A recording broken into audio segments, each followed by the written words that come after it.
be a 6 p.m. program here at the club in San Francisco.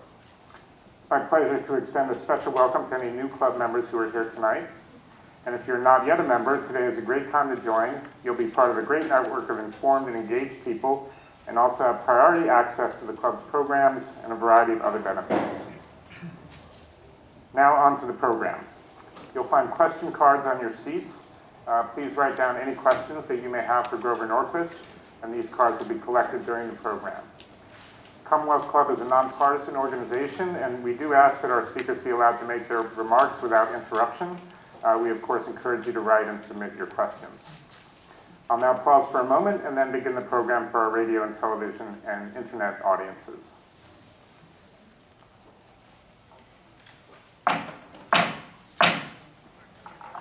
Good evening, and welcome to today's meeting of the Commonwealth Club of California, the place where you're in the know. Find us on the internet at commonwealthclub.org or download our iPhone and Android app for program and schedule information and podcasts of past programs.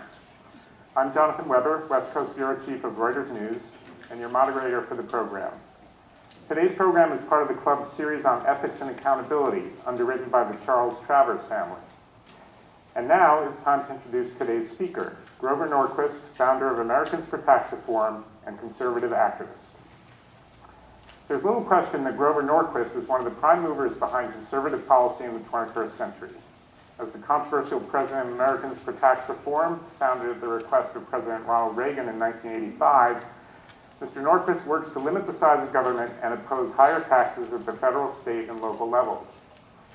He's perhaps best known for the Taxpayer Protection Pledge, which asks candidates for federal and state office to commit themselves in writing to oppose all tax increases. In the 113th Congress, 219 House members and 39 senators have taken the pledge. Mr. Norquist also currently serves as a contributing editor to the American Spectator magazine. He's on the board of the National Rifle Association and president of the American Society of Competitiveness. He previously served as economist and chief speechwriter for the U.S. Chamber of Commerce. Mr. Norquist holds an MBA and bachelor's degree in economics from Harvard University, and his theme today will be the modern Republican Party and the future of America. Please welcome Grover Norquist.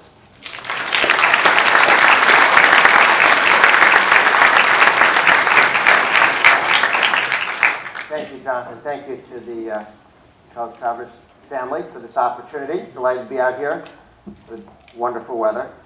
I want to talk about the modern Republican Party and the future of the country.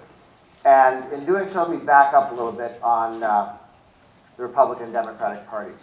In the United States, we have two parties for historical reasons and also because we passed laws that made it tougher for third parties to exist. But in a lot of countries around the world, moving issue. What's important to understand if you're trying to manage the Republican Party or argue with it or inform it, understand why they're there in the first place, all the various groups. You can get people talking about any number of issues. We saw this with Pat Buchanan running for president. He wanted to talk about, he said, polling data shows 70% of Republican voters think there's too much free trade with China. 70% of Republican voters think there are too many immigrants. Okay, and he got 1% of the vote. Now, he forgot to ask the second question. Having told me politely what your position was on those issues, because I asked, I forgot to ask the second question, and do you care? Do you care enough to vote on that issue? You may talk about it. Talk radio shows have talked at great length about some of these issues. But do you vote on that issue? And this is where politicians get in trouble all the time. They hear people talk about an issue, they look at polling data, and they say, see, everybody agrees on that issue, I will take that position, and therefore I will win. And you've got to, there are a couple of issues. One is, do you believe that if I run for mayor, I have any say on the subject that you just brought up? Let's live through the third big fight on this subject. 1982, the Democrats went to Ronald Reagan and said, if you raise taxes $1, it's actually $82 billion, but for each dollar in taxes you raise, we will cut spending $3. And since Democrats had the House and Republicans who thought like Democrats were running the Senate, And Reagan was kind of outnumbered. He agreed to this 3-to-1 deal and evidently believed it was actually going to happen. And taxes went up and spending didn't go down, spending went up. Okay? You didn't get $3 of cuts, you didn't get $2 of cuts, you didn't get $1 of cuts, you didn't get any cuts, spending went up because they took all the money and they agreed they can move as quickly as they want in the opposite direction. This is where the action is for the next decade. And that's because as they redistricted themselves in the last couple of years, the red states redistricted themselves to maintain Republican majorities in their legislatures. The blue states redistricted themselves to maintain Democrat control through their state legislatures. So the legislatures, governors may come and go, but the legislatures in the red and the yellow states are going to be Republican, and in the green and blue states, the legislatures will be Democrat. And we'll see what works and what doesn't. And these states are doing dramatically interesting, different things. From available $500,000, $5,000 scholarship voucher, a part of what the state was going to spend on your education goes with you. And now the kid can take that to a private school, a public school, a charter school, the public school down the street, and you'll have true competition between providers for education. Louisiana has a similar project, about $5,000, also about 400,000 kids available. Arizona, 200,000 to 300,000 kids have education savings accounts there, which I think are even better than the vouchers because they're $5,500 scholarships for private school, public school, charter school, homeschool, and if you have a private school that costs less than $5,500, like $4,000, that $1,500 goes into your education savings account for high school or college later on. So the challenge right now is that who's going to charge less than $5,000 in Indiana for a private school, right? Because everybody's got an unbreakable $5,000 scholarship. So everybody's going to charge $5,000. I think the other states will move to the innovation there. The question of dealing with pension reform, which California is wrestling with, and some of your states and local governments are wrestling with as well. In Wisconsin, they passed a law which stops organized labor, the public sector unions, from taking from a teacher who makes $50,000 a year, $1,000 out of their pay. They never see it. It's withheld by the local government. Then the new law in that state for the last 2 years now is if you want to get $1,000 from a teacher who makes $50,000, you go ask them for it. We're not stealing it for you. You can go get it from them. About a third of the public sector union members in the state have chosen not to contribute to public sector unions in that state, and a number of the unions are actually disappearing. But in Alabama, they used to take $3 every month from every Alabama Education Association worker, 100,000 of them. So it's $14 million every 4 years straight into politics, taken from every worker without their choice. They said, we're not doing that anymore. The school district, the town, the city, the county is not taking money from government workers and handing it to somebody else to play with. You want to ask them for political money, you can ask them for political money. You cannot have the government come and take it out of their hands. So taking a look at how these states, California, there are 165 million Americans in the red states, so more than half the country. 81 million Americans in blue states, a little more than a quarter of the country. So those are the two. So when we talk about the modern Republican Party, I'll yield the questions on what you want to focus on in terms of what the Republican Party might do differently in the future. I've got my own list. But I would caution that people say, oh, the Republican Party disappeared off the map. Of sort of parodying the Democratic position on things in general, but the sort of difficulty, it seems to me, is that those are kind of majority positions for the most part. I mean, people like their Social Security, they like their Medicare, they like their public schools. And if you look at the election results, if you look at all the polling, you know, the sort of no new taxes, you know, all taxes are bad. That's not really a majority view. So how do you kind of, you know, manage with a position which is essentially a minority position? Well, for starters, I'd point out that the polling that Gallup and others do would you like a larger government that did more things and cost more in taxes, or a smaller government that provided fewer services, they even use that phrase, which I think tilts things in their direction, fewer services and lower taxes, you get 2-to-1, 3-to-2 majorities for less government that costs less and does less for you. Okay, I think you could have a government that costs less, and we could pass on farm subsidies, and we could pass on occupying countries we can't pronounce. And I'm not sure we'd notice the lack of service that we just lost. But no, on the big picture items, do you want a bigger government that costs more or a smaller government that costs less? Exhibit A, 25 states that elected House and Senate and governors arguing for that, and 13 states that went the other way. I would argue that you had both with Obama running. He did not run as a candidate who was going to do a massive expansion of government spending. You may have thought, Grover, don't you know the guy's hanging around him? Of course that's what he'll do. That's not what he put in the ads. He ran ads trashing McCain in 2008 because McCain was going to raise taxes. One of the bills he had would have raised taxes on health care issues. He ran a lot of Take on the state of America. You can also find video Commonwealth Club programs online at Ford TV.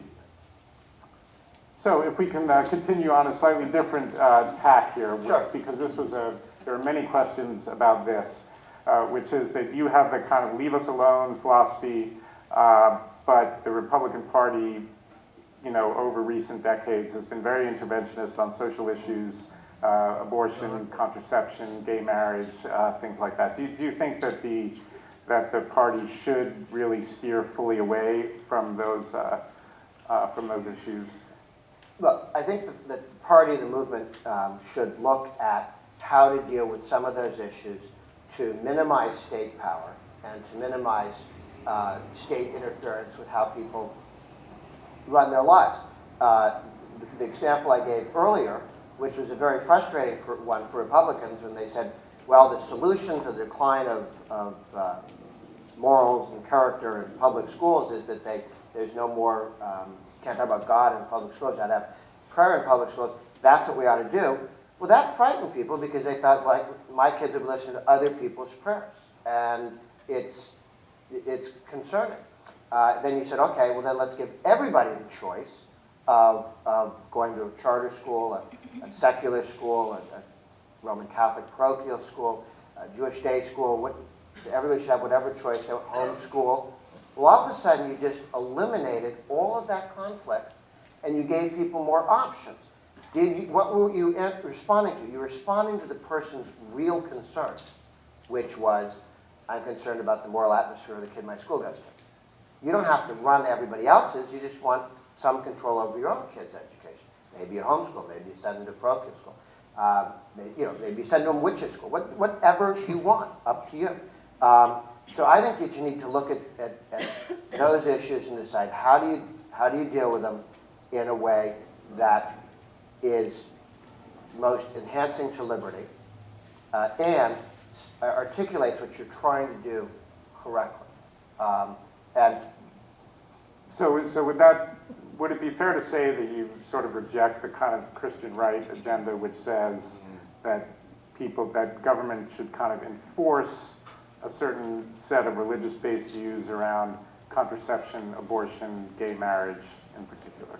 Well, on contraception, I think there's an easy question there. You say the federal government ought not to be taking money from people and spending it on that issue. People should handle their own situation. We shouldn't, if somebody finds it morally problematic, as Roman Catholics can, you shouldn't tax them and fund something that is problematic. And nobody's told you can't do anything, but we're not going to force you to fund it. So there are near, the same thing with funding. And how about gay marriage? Gay marriage is the interesting one where the federal government, Europeans screwed this up a long time ago when they got the state involved in marriage. Before that, it wasn't. And so how do you disentangle the state's interference in what people of faith see as a sacrament? But then the state stepped in and grabbed hold of it and has been redescribing it for some time. I tend to think that I started to get into the federalism thing. I tend to think that you're going to see gay marriage gun control, a number of issues be ones where the 10th Amendment and federalism help answer some of these questions. You need a one-size-fits-all top-down effort, or you have different states doing different things, and fears people have on gay marriage may evaporate when they look at New York do it for a while and they go, oh, that didn't do what I thought it would do. And you're seeing the same conversation now on marijuana prohibition. Some states, I mean, for some time have been having a little lighter hand on that. And I actually much prefer 50 states taking 50 different approaches on difficult questions, because then you can say what worked, and you can look around and see what's worked and see what doesn't work.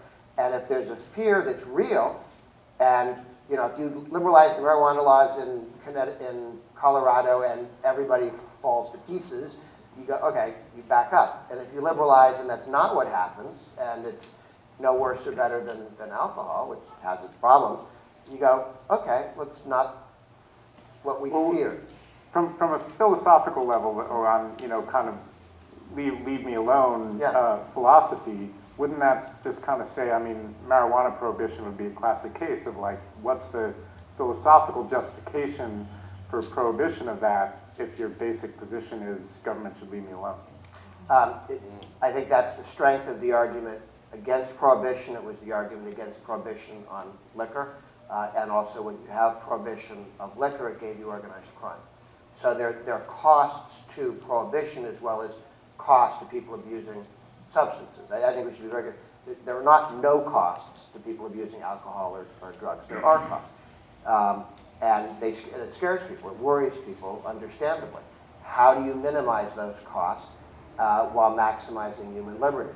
And so on one level, you can answer some questions philosophically. On the other, okay, we're here. How do you want to get to a more free and open society? I would like to have some of those conversations, not these he said, she said shouting matches in D.C., but let's look at the 50 states, see what works. Of the government. In other words, what should the government do? I mean, nothing? I mean, should we have no government, kind of state of nature, Hobbesian? No. Or no. Rousseauian, for that matter. Neither Rousseau or Hobbes.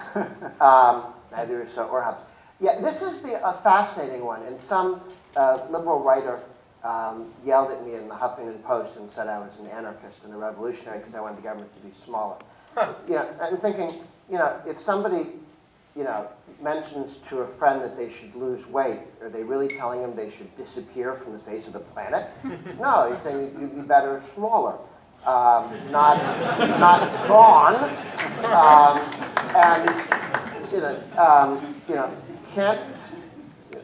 Cancer doctors are not anti-cell. They're anti-cells that reproduce so quickly they hurt people. Okay. And I'm against government that becomes like a cancer cell, too big, and it hurts people instead of helping people. You want a reasonable government.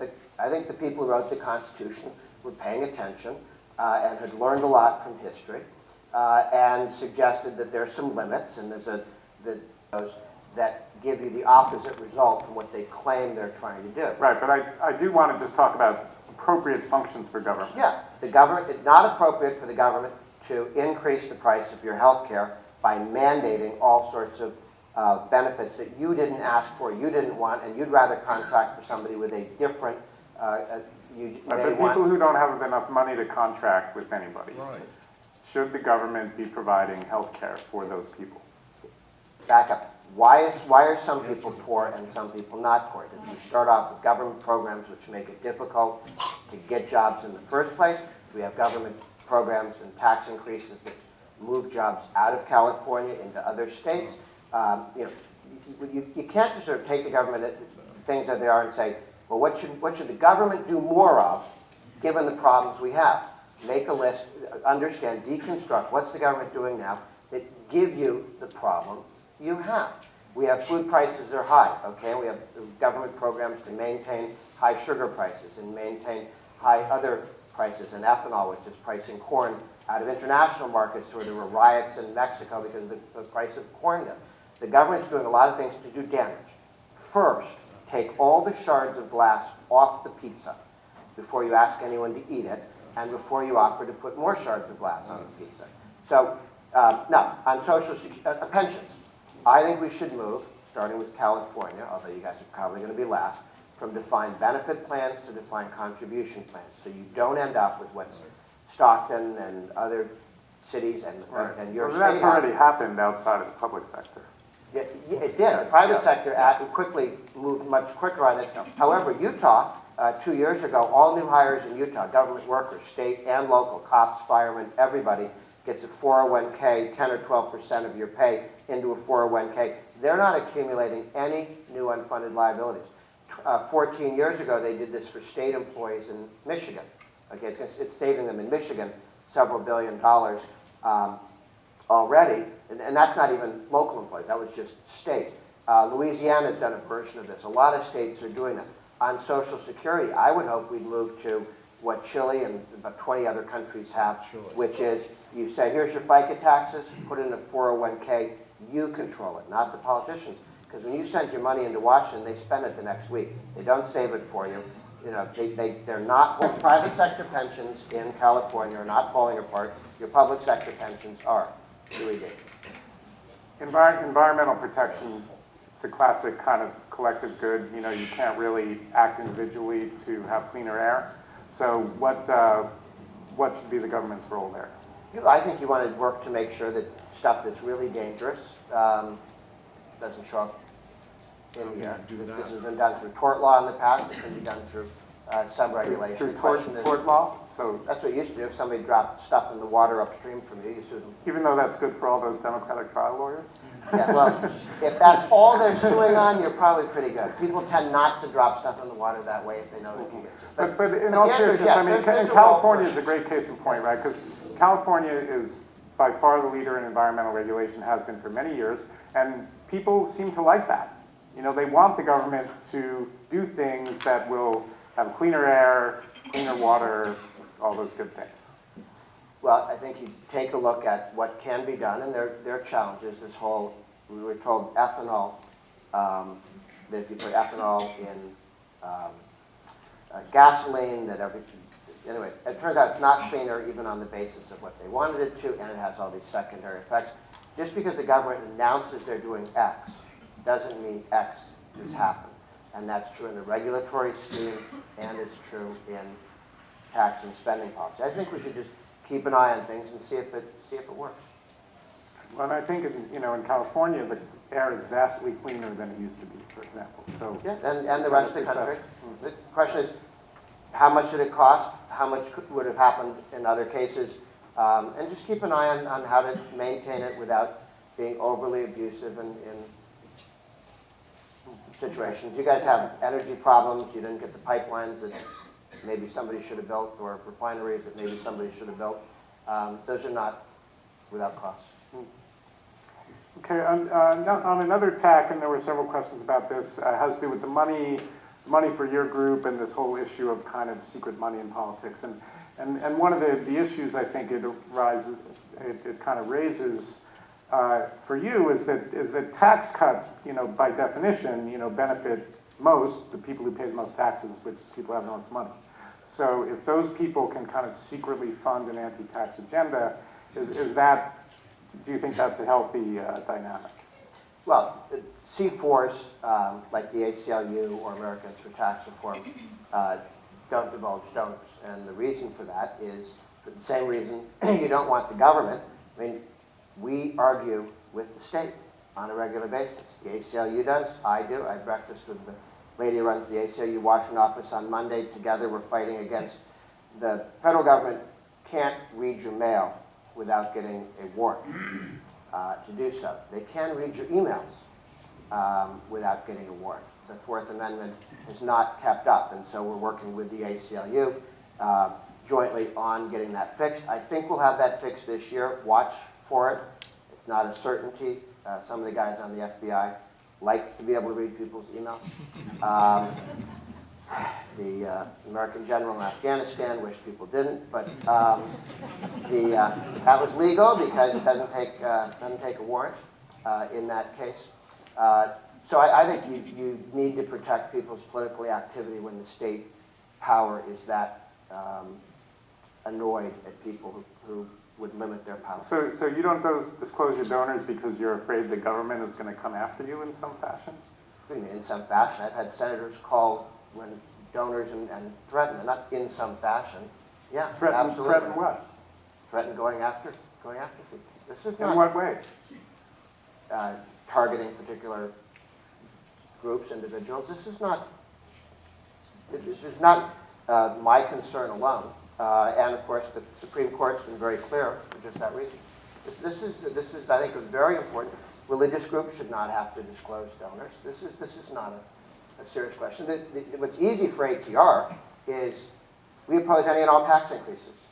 Okay, who would support that? Well, people who don't want their taxes increased. Okay, and what would in what war are you worried about something or other?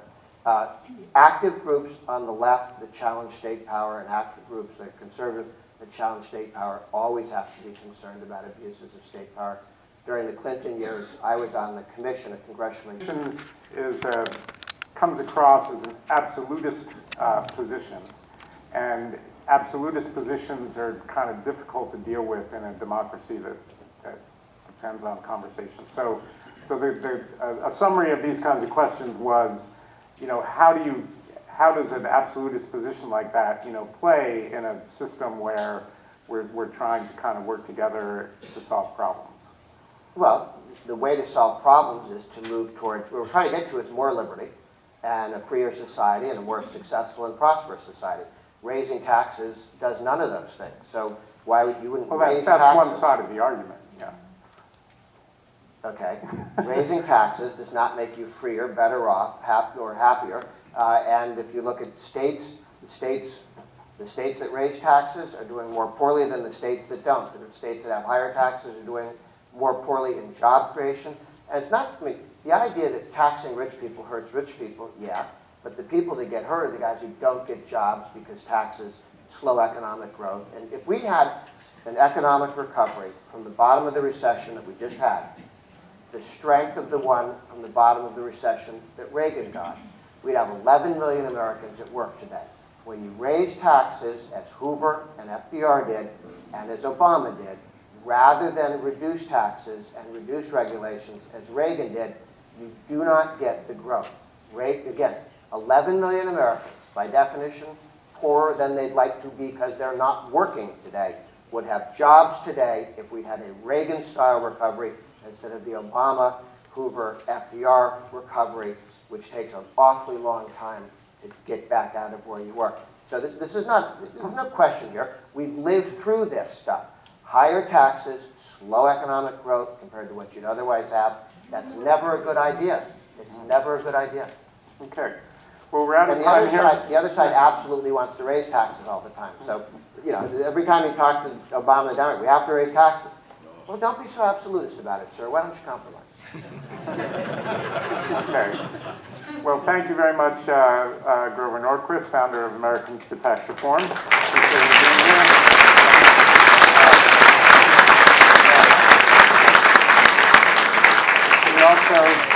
We also thank our audiences here and on radio, television, and the internet.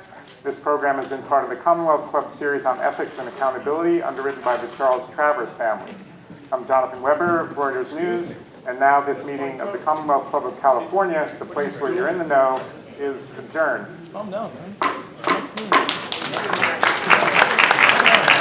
Yeah, thanks for